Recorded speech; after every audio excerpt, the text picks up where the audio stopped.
We daily mount the labor of our heroes past shall never be in vain, yet labor daily to vainly distress Nigeria, a country of contradictions.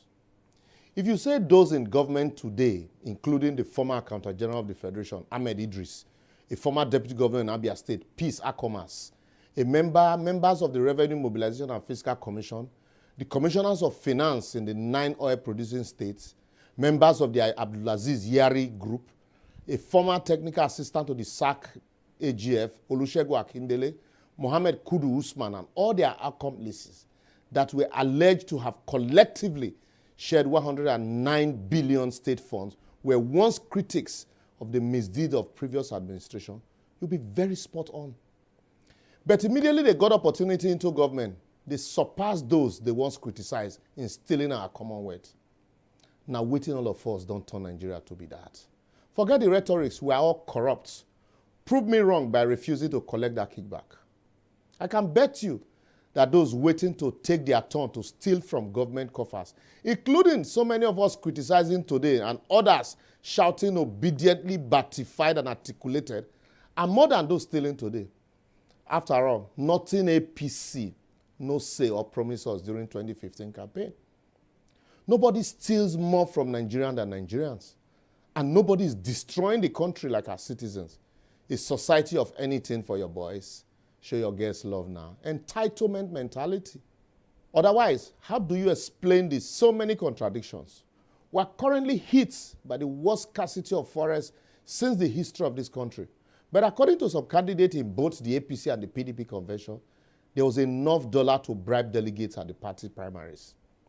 There's no fund to pay ASU, but there was enough money for some persons to steal 109 billion, almost equivalent of $170 million. I sure say even if they release the money to ASU self, some members go still steal from inside. Some people will call it the Nigerian hustling spirit. Nigeria we hate it. A government fighting banditry and terrorism, but ready to compensate criminality with amnesty. I still find it difficult to reconcile. A highly religious congregant, but less godly people, where our religious houses have been turned to business centers, where the gullible poor are further fleas of their earning. I forget, touch not my anointed.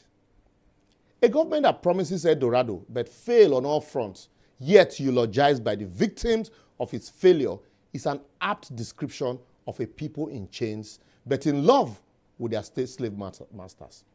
Ordinary citizen go sack imam for calling out government failure. Can only happen in Nigeria. A land blessed with so much wealth, yet the poverty capital of the world, creator of billionaires and pensionaires, where everyone is shouting corruption, but ready to steal from the next door neighbor. Besides every Nigerian excelling in their various fields abroad, like Toby Amosun, Johnson Odibi, Desmond Alufohai, and others too numerous to mention, there's one Nigeria whose corrupt tendencies is bringing disrepute to that name, Nigeria. A country with so many graduates, yet questionable knowledge and lack of jobs. A country whose motto is unity and faith, peace and progress, yet ravaged by so much insecurity, insincerity, inequality, injustice, and lawlessness. A country with so many teachers, yet no education, plenty engineers without infrastructures, lawyers and lawmakers without obedience to the rule of law, a giant on its knee, a government without governance, and a public without conscience will always have motions without movement. I will therefore advocate that as much as we march towards the 2023 general election, be rest assured that only Atiku, Tinubu, Obi, Kachiku, Kwankwaso, or either of the candidates cannot, and I repeat, cannot give Nigeria the desired change if all of us do not change our attitude towards Nigeria. We must learn to collectively do the right thing when given the opportunity, no matter how tempting and inviting the offer from the other side is. We must hold our leaders collectively responsible, political, religious, and private leaders, to the accountable to the highest standard, even if they are our siblings and relatives. We must learn to live by the standards we set for others, ask the right questions, and not make excuses for failure.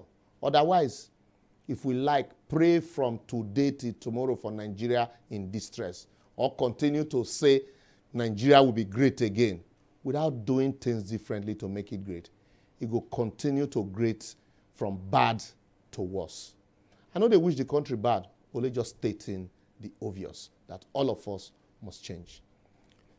Well, that's all we can take for today. If you want to listen more to some of our other episodes, simply follow us on all our social media platforms shown on your screen.